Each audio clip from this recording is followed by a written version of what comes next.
नमस्कार. योगभास्कर ॲस्ट्रो या ज्योतिषविषयक चॅनलमध्ये आपले सर्वांचे स्वागत आहे. आणि आज आपण तुलसी विवाहाचे धार्मिक महत्त्व हे थोडक्यात समजून घेणार आहोत. दिवाळी पार पडली की प्रत्येक घरोघरी तुळशी विवाहाची लगबग ही सुरू होत असते. देवउठणी एकादशी झाल्यानंतर दुसऱ्या दिवशीपासून म्हणजेच कार्तिक शुद्ध द्वादशीपासून तुळशी विवाहाला प्रारंभ होतो आणि त्यानंतर त्रिपुरारी पौर्णिमेपर्यंत प्रत्येक घरोघरी हा तुळशी विवाह संपन्न केला जातो आणि त्यानंतरच पंचांगामध्ये विवाहाचे मुहूर्त दिले जातात. ज्यांच्या घरामध्ये विवाहोत्सुक तरुण तरुणी आहेत म्हणजेच उपवर मुले मुली आहेत अशांनी आपल्या घरामध्ये तुळशी विवाह अवश्य करावा. ज्यायोगे त्यांचे विवाह हे लवकर जुळून येतात आणि त्यांना मनासारखा जोडीदार मिळतो अशी श्रद्धा आहे आणि म्हणून सुद्धा तुळशी विवाह करणे हे अत्यंत गरजेचे आहे. तुळशीमध्ये सर्व देवी देवतांचा वास असतो अशी श्रद्धा आहे आणि म्हणूनच आपल्याकडे दिवा लावला तुळशीपाशी उजेड पडला विष्णूपाशी अशी म्हण आहे. आणि यावरूनच तुळशीचे महत्त्व हे किती अनन्यसाधारण आहे हे सहज लक्षात येते.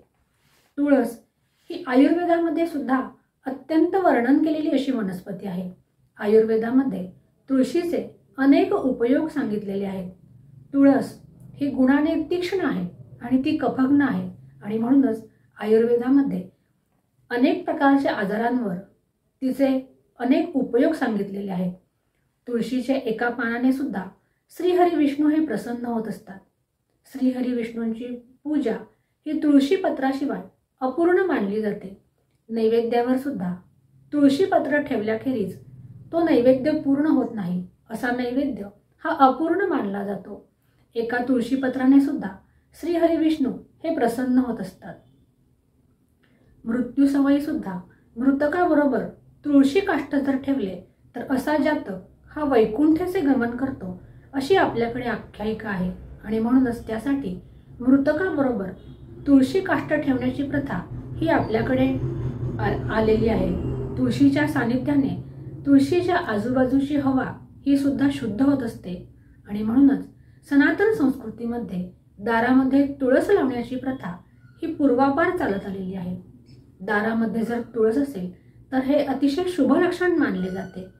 तुळशीच्या पूजनाने श्रीहरी विष्णू आणि लक्ष्मी यांच्या पूजनाचे फळ मिळते अशी आख्यायिका आहे आणि म्हणूनच सायंकाळी तुळशीला दिवा लावून नमस्कार करण्याची प्रथा सनातन संस्कृतीमध्ये पूर्वापार चालत आलेली आहे.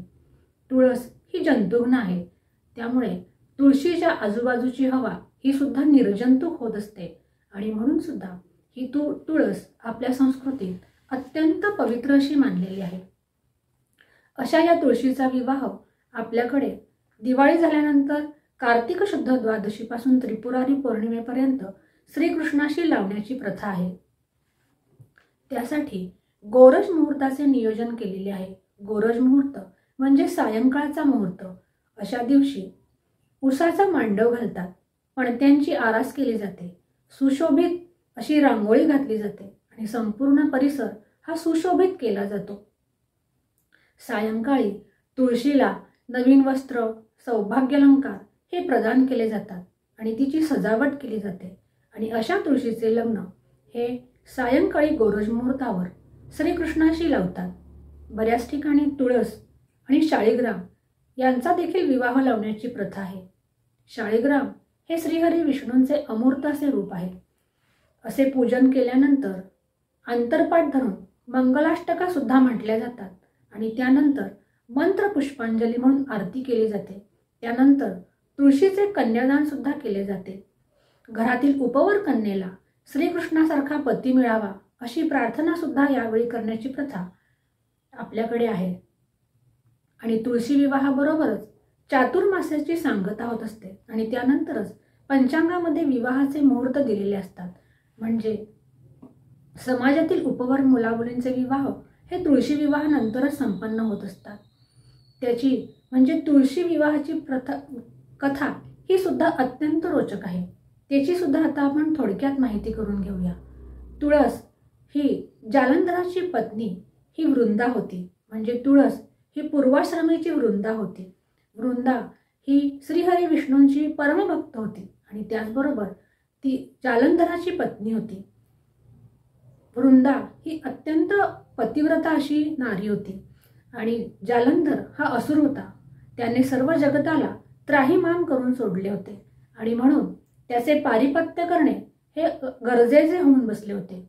परंतु वृंदेच्या पातिव्रत्यामुळे जालंधराचा वध करणे हे अशक्यप्राय होऊन बसले होते आणि म्हणून यावर उपाय म्हणून श्रीहरी विष्णूंनी वृंदेचे पातिव्रत्य हरण करण्याचे ठरवले आणि त्यासाठी त्यांनी जालंधराचे रूप घेतले आणि वृंदेच्या महाली प्रकट झाला. जेव्हा वृंदेला हे समजले तेव्हा ती संतापाने अत्यंत क्रुद्ध झाली आणि श्रीहरी विष्णूंना तिने शाप दिला की तू दगड होशील. हा शाप हा सुद्धा श्रीहरी विष्णूंनी हसत हसत स्वीकारला आणि म्हणूनच श्रीहरी विष्णू शाळीग्राम या दगडाच्या रूपामध्ये प्रकट झाले. परंतु आपल्या भक्त असलेल्या अशा वृंदेला श्रीहरी विष्णूंनी वर दिला की तू जगामध्ये सर्वात पवित्र अशी असशील आणि अशी पवित्र म्हणून तुझी ख्याती सर्व जगभर असेल. आणि त्यानंतर स्वतः श्रीहरी विष्णूंनी वृंदेशी विवाह केला आणि त्याच्या या स्मृतीप्रित्यर्थ आपण तुलसी विवाह हा प्रतिवर्षी करत असतो.